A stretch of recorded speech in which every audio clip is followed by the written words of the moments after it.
चला बनवूया मल्टीग्रेन भाकरीपासून पौष्टिक लाडू। माझ्याकडे अर्धी भाकरी शिल्लक राहिली होती आपल्या मल्टीग्रेन आट्याची, डायबेटिक स्पेशल मल्टीग्रेन आट्याची अर्धीच भाकरी राहिली। त्याच्यात मी काय केलं, तुकडे तुकडे करून मिक्सरमध्ये घेतले।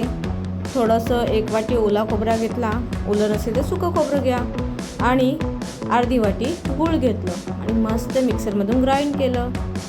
पहा, आपण चवीसाठी सुगंधासाठी वेलचीसुद्धा घेऊ शकतो।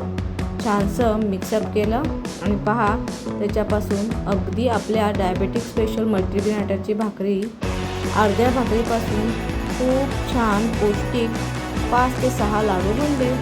मुलांनी आवडीने गोड खाल्लं। आपण तो गोड खातोच, पण डायबेटिक स्पेशल असे जेवणानंतरची थोडीशी मिठाई आपण करू शकतो टिपली करून। तर पहा, आवडले तर नक्की सांगा आणि लाईक सबस्क्राईब नक्की करा। Thank you so much.